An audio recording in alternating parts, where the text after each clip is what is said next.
Welcome back to Andersen Acres. Today we're talking about goats. Specifically, we're talking about meat goats, which, yes, is the type of goat Arwen is. No, we're not eating Arwen. I get that question every time I talk about meat goats. Arwen is a fainting goat. They are a meat goat breed. No, we are not eating Arwen. She is a pet. Okay? She is a pet forever and for always. Not dinner. But we are talking about meat goats today and why the demand for them is booming across the country and around the world. If you're a hobby farmer or just love raising animals, this one is going to be something you might want to pay attention to. We're going to talk about cultural trends, nutrition, and how this growing market might be the perfect opportunity for your own homestead. So, first of all, let's talk about the global demand for goat meat. Around 65 to 70% of all red meat consumed around the globe is actually goat meat. More people around the world eat goat than eat pork or beef or even lamb. In many cultures, goat is not just a staple, it's a delicacy. Why is that? Well, families from the Mediterranean or the Middle East, Africa, Southeast Asia, South and Central America, and even Caribbean backgrounds all traditionally eat goat anyway. These cultures are growing as they spread around the world, especially in the United States and Canada. They're bringing their love of goat meat with them. That means more demand, more opportunities, and better prices for goat meat producers, even small ones like hobby farmers. So let's talk about the numbers. Now, these numbers are future projections and they are only guesses, but it's estimated that it's possible that the Hispanic population in the US by 2050 could make up 25% of the American population. That's a lot of people. Okay? And in Hispanic cuisine, cabrito, which is the meat of about 10 to 15 pound milk-fed kids, is a delicacy. And so is chevon, which is the meat of older goats. These things are important culturally and nutritionally. So if you're raising goats and selling locally, this is an audience that is actively looking for what you're raising. Then there's the Muslim population, which celebrates with goat meat during religious festivals like Ramadan and many other holy days. There's Shadowfax. He's excited because the pen's getting cleaned up. He's Shadowfax. We're not talking about Shadowfax. We're talking about Arwen and meat goats. We're not eating Arwen, I promise. Anyway, back to the Muslim importance in the surge of popularity in goat meat. So even people who have converted to Islam in the US who aren't from traditional goat eating cultures are embracing it. This is a growing and very specific market with predictable buying patterns. This could be perfect for your own farm schedule. I'm just moving over here to hold a gate. I'm a human gate holder. Don't run out. Shadowfax is like, I could escape right now. The gate is open. No escaping, bud. He's escaping behind me. He's like, oh no. He's funny. It's a funny horse. Sorry. There's so much going on behind me. It's difficult to focus on what I was saying. What was I saying? Right. So if you're dealing with populations that have specific holy days, then it is good for planning your schedule, your farm schedule, because you can kind of plan to have goat kids or adult goats ready at the proper times of year. Those are predictable schedules. But you don't even have to be from a goat eating culture to love goat meat. It is becoming more and more popular even outside of the cultures that traditionally consumed it. So we are now in 2025. A lot of people are loving goat meat because it's lean, high in protein, and quite nutrient dense. Okay? It's good stuff. I can't eat it because I have alpha-gal. But a lot of people really, really love it. Compared to beef, pork, and lamb, goat meat is lower in fat, lower in calories, and equal to or higher in protein. Even compared to chicken, it can hold its own nutritionally. And people are discovering that goat meat is actually really tasty stuff. So think about it. If you're raising goats on pasture, rotational grazing, letting them browse naturally, you're producing a high quality, sustainable meat. And that matters more than ever in today's food market. People like high quality stuff and apparently ponies. Hi. This isn't your video. You will get a video, not this one. This is her video. This is not your video. Okay. We're okay. Shadowfax is okay. He's just a bum.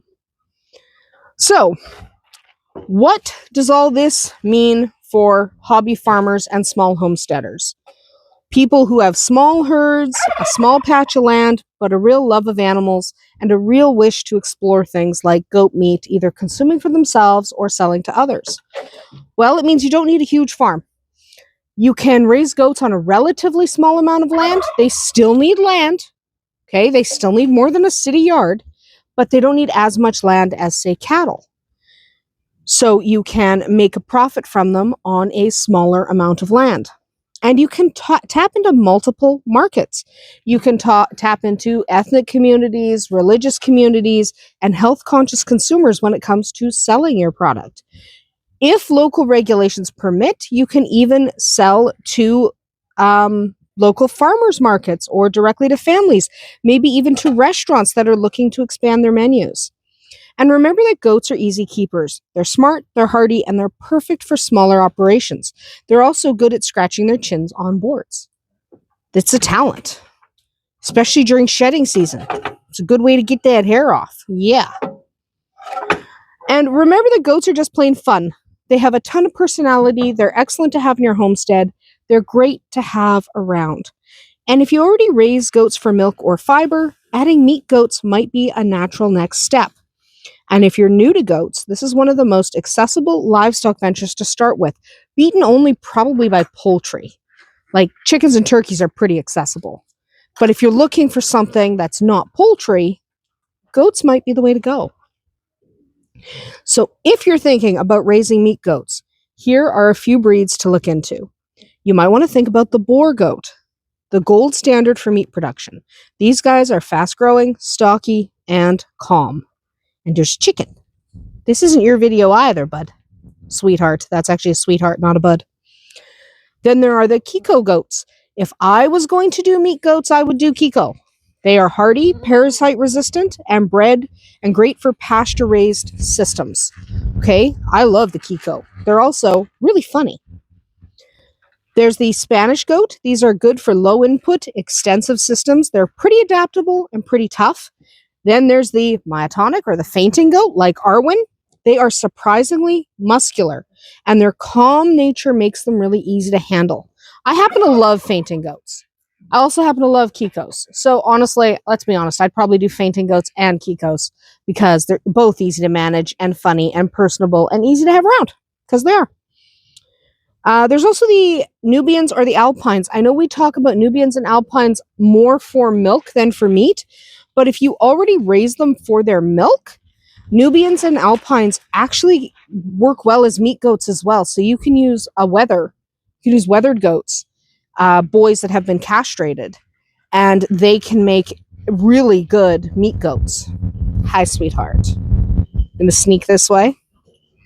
I know, that's mucky that way. I don't know why you just don't go around. She's like, because I want to sneak this way. I know, but you could simply go around. She's like, nah, I'm going to go through the mucky parts. Okay. Be a mucky part goat. I don't care. She's like, I like going in the mucky way. Whatever. She can go in the mucky way. And remember, you shouldn't forget hybrids. Also, we have like an audience. Hi, guys. And if you're curious where the ducks went, oh, they left. I think I don't know where the ducks are now, but they were right there. So I don't know. It's like, yeah. Our guys are pretty friendly. They don't like being far from us. Are you coming out, Arwen? Come on, sweetie. It's easier to film you if you come out. Like, yay! We'll follow her around a bit. So don't forget hybrids and crosses, because these guys can be just as profitable when it comes to meat goats, especially if you're breeding for your local market's preferences. Some local markets literally have preferences for certain crossbreeds of goat, okay, for when it comes to meat goats. So definitely consider that as well. Did you get startled and now your legs are like, wah? Fainting goats, man. Anyway, not the point. So, thinking of getting into meat goats? Few little beginner tips if you've not done it before. If you've done it before, you probably don't need this video. But if you haven't done it before, start small. A few does and a buck to get the feel of the rhythm. Okay, you want to get the feel of your local market, figure out what you're doing. Hi, Houdini. Just kind of get used to it. There's Blue. We're usually surrounded. So good on us. But yeah, so start small, get the feel for it, and starting small means you can bail easily if you're not happy with how it's going. We're all going on a journey that way. It's a plan. We're going that way. There's probably bugs. You also want to know your market. Talk to local buyers, ethnic communities, and chefs. Focus on pasture management. Rotational grazing reduces parasites and improves growth. And remember to keep some good records. Weight gain, breeding cycles, feed efficiency, tracking all this stuff helps improve your operation long term. You'll be able to figure out what works, what doesn't. That's about it for us here today at Andersen Acres. Drop a comment below if you're raising meat goats or thinking about getting started. We'd love to hear what breeds you love and how your local market for goats is. We'll see you tomorrow.